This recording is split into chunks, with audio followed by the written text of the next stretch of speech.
Nah, anak-anak muda ya yang memang karib dengan dunia digital ya tentu harus bijak gitu ya menggunakan meski untuk kepentingan-kepentingan politik gitu ya. Membangun kritisisme lewat media sosial itu juga sangat bagus, tapi tentu saja hindari hal-hal yang sifatnya tidak berdasar, hoax tadi itu. Ya, katakanlah kita mau mengkritik, entah mengkritik rezim atau mengkritik oposisi. Kalau mahasiswa itu kan jangan jangan terikat pada satu kubu lah. Pokoknya siapa saja yang memang menurut kita nggak layak kita kritik. Tapi ingat kritik itu harus berdasar pada data. Makanya dalam dalam kampanye, dalam attacking campaign, dalam kampanye menyerang itu kan ada dua kategori. Ada negatif campaign, ada black campaign. Negatif campaign itu boleh. Negatif campaign itu menyerang berdasarkan data. Dulu Obama waktu Pilpres pertama dia banyak menyerang Republik terkait dengan kebijakan penempatan tentara AS di Afghanistan dan Irak. Dia serang terus. Makanya calon dari Republik John McCain waktu itu kan sulit untuk keluar dari bayang-bayang Republik. Diserang terus dan itu boleh karena berdasarkan data, berdasarkan fakta. Akibat Amerika terlalu banyak anggaran untuk penempatan tentara di Timur Tengah, ekonomi dalam negeri menjadi tidak terperhatikan, terbengkalai. Nah itu nggak apa-apa. Tapi kalau black campaign menyerang orang berdasarkan fitnah, hoax dan lain sebagainya, nah itu yang berbahaya. Dan itu yang tidak dibolehkan. Cuma masalahnya sulit untuk dibuktikan. Itulah kenapa black campaign itu kan sama dengan propaganda. Sulit sekali dibuktikan karena pertama biasanya nggak jelas siapa sumbernya, gitu ya. Sehingga ketika dibawa ke dunia pengadilan sulit juga. Nah karena itu bagi kita yang generasi muda, meskipun kita ingin membangun kritisisme di media sosial atau di dunia digital, selalu kita pertimbangkan ya efeknya, terutama jangka panjang. Gitu ya. Jadi kritisisme berbasis data, berbasis fakta itu yang lebih kita pegang gitu ya. Nah sekarang berikutnya adalah bagaimana menjadi muda kritis. Tadi yang pertama peduli ya. Sekarang bagaimana sih kita menjadi kritis atau kalau konteksnya pemilu menjadi pemilih yang kritis, yang cerdas. Ya. Nah, saya membuat 3 serangkai literasi yang menurut saya sangat penting ya. Pertama literasi informasi, kedua literasi digital, yang ketiga literasi politik. Nah, literasi informasi ini anak-anak komunikasi pasti udah sering dengar ya. Literasi informasi itu intinya kalau kita mendapatkan berita, maka jangan langsung ditelan begitu saja. Kita coba cerna, kita kritisi. Bahkan kalau mungkin apa yang dibalik teks. Karena kadang-kadang apa yang tertera di teks belum tentu konteksnya sama. Karena isi media itu kan konstruksi ya. Maka media hanya mengkonstruksi sebuah berita, sebuah peristiwa menurut perspektifnya masing-masing. Apalagi media kita kan berada dalam satu konglomerasi yang punya blok-blok politik, bahkan ada yang menjadi pemilik partai itu kan. Jadi ini persoalan tersendiri. Karena itu literasi informasi penting, terutama bagi kita nih anak muda. Jangan mudah terbawa begitu baca satu berita kita udah langsung emosi gitu. Padahal belum tentu berita itu sama di berita yang lain. Maka salah satu cara agar kita bisa menerima informasi dengan benar, ada yang namanya teori source credibility, kredibilitas sumber. Ya, kalau kita dapat satu berita ya, apalagi yang menurut kita nih kayaknya hoax nih, maka salah satu caranya adalah teliti sumbernya. Misalnya kalau online nih, onlinenya populer nggak nih, onlinenya aneh, kursi.com misalnya, ini nggak pernah dengar gitu, udah patut curiga kita. Kan banyak kalau kita buka nih online nih namanya kok aneh banget. Ada yang namanya disamarkan kayak koran besar tapi dikasih lain. Misalnya katakanlah koran besarnya katakanlah Republika atau Kompas, tapi di situ ada Kompas apa gitu. Sengaja itu banyak kasus kayak gitu supaya orang melihatnya Kompas padahal bukan. Gitu. Maka kita harus teliti sumber. Ya. Yang kedua verifikasi isi kontennya.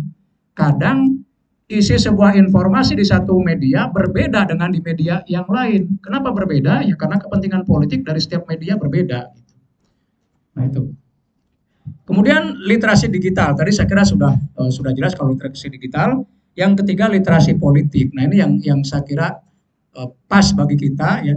Literasi politik itu intinya adalah bagaimana membangun kesadaran politik, citizen care gitu ya, bagi generasi muda supaya terlibat di dalam proses-proses politik dengan keterlibatan yang cerdas, dengan keterlibatan yang kritis, bukan hanya sekedar ikut-ikutan. Itu literasi politik. Karena itu ada tiga komponen literasi politik ya. Pertama adalah kognitif, yang kedua attitude atau sikap, dan yang ketiga behavior, perilaku. Ya. Kognitif lebih kepada pengetahuan politik. Idealnya kita ini peserta, bukan peserta, kalau peserta pemilu kan ini ya calonnya, pemilih, maka kita jangan malas untuk mencari berbagai informasi. Katakanlah kalau pilihan presiden, pilihan gubernur, tentang kandidat, tentang partai. Biasakan untuk men-searching rekam jejak, ya, prestasi, dan lain sebagainya terkait kandidat. Sehingga ketika kandidat muncul, kita tahu, oh orang ini ternyata punya pengalaman ini. Orang ini pernah punya prestasi dalam bidang apa. Jadi kognisi kita tuh penuh gitu terhadap calon-calon politisi, terhadap calon-calon anggota legislatif. Nah, jadi kalau kita sudah ya paham tentang aktor-aktornya, lalu partai-partainya, kita juga jangan malas juga untuk mencari tahu. Sebetulnya PDIP ini bagaimana sih sebenarnya ideologi yang benar nggak sih wong cilik? Ya kita baca. Nah problem kita ini partai politik kita itu kan sebenarnya terlalu banyak, tapi diferensiasinya nggak jelas. Coba kalau ditanya bedanya Golkar, Nasdem, Gerindra, ada nggak? Di luar apa namanya simbol partai, di luar warna, ada nggak bedanya? Saya yakin jawabannya tidak ada. Kalau ditanya semuanya ekonomi kerakyatan, semuanya pada mendukung ekonomi kerakyatan. Ya. Partai-partai nasionalis ya ikutnya. Sama saja. Nah itu yang membuat generasi kita jadi sulit. Beda dengan di Amerika, Demokrat, Republik itu betul-betul berbeda dalam banyak hal. Ya, kebijakan tentang pajak berbeda, kebijakan tentang kebebasan beragama jelas berbeda. Demokrat sangat liberal di Amerika. Kalau Republik cenderung konservatif. Kalau untuk kebebasan ya, maka Demokrat mendukung misalnya pernikahan sesama sejenis. Konservatif menolak keras. Dalam pajak berbeda. Jadi publik gampang karena beda partai. Nah di kita problemnya adalah nggak jelas tadi beda antara satu partai dengan partai yang lain. Akibatnya sulit kita. Nah, karena itu kita sebagai generasi muda ya harus rajin gitu mencari tahu tentang kandidat, tentang partai. Itulah sisi kognisi dari literasi politik. Yang kedua adalah aspek attitude, sikap. Ya, kan kalau kita berpolitik ya atau ikut terlibat dalam proses politik, bukan hanya sekedar kognisi. Kognisi sebagai basis awal, lalu kesananya kan akan menjadi fondasi kita dalam bersikap. Ya. Kenapa kita misalnya harus bersikap menghargai perbedaan, ya, sikap untuk toleransi dan lain sebagainya. Kalau didasarkan pada kognisi itu bagus sekali. Ya. Kita tahu negeri ini multi agama, budaya, suku, ya Bhinneka Tunggal Ika. Maka sikap kita akan tertuntun menjadi orang yang sangat menghargai perbedaan, tidak fanatik. Ya. Karena fanatisme itu sesungguhnya tidak menguntungkan ya. Ya kasus bola terlepas dari banyak yang salah di Kanjuruhan kemarin kan luar biasa ya. Itu tragedi bola kedua terbanyak di dunia yang meninggalnya ya. Terbanyak kedua di dunia itu luar biasa. Ya salah satunya adalah fanatisme. Meskipun bukan hanya itu unsurnya ya, tapi salah satunya. Ya dunia bola kita memang luar biasa. Zaman saya dulu ngalamin zaman perserikatan ya, PSMS Medan dengan Persib tuh sering tuh dulu. Tuh.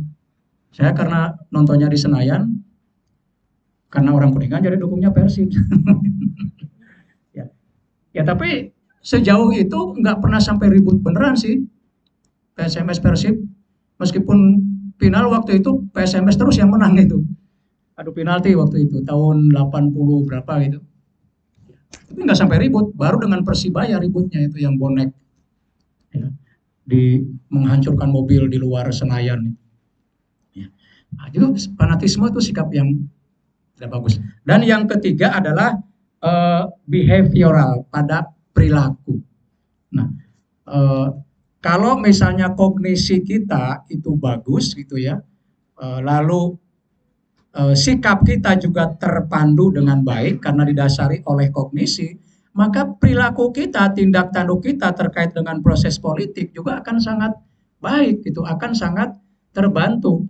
Karena sikap kita suka menghargai orang, menghargai perbedaan, maka ketika kita masuk ke dalam politik, entah menjadi katakanlah anggota partai misalnya, atau aktif di organisasi-organisasi apapun, maka kita bisa memperlihatkan perilaku kita yang memang toleran, yang memang menghargai perbedaan.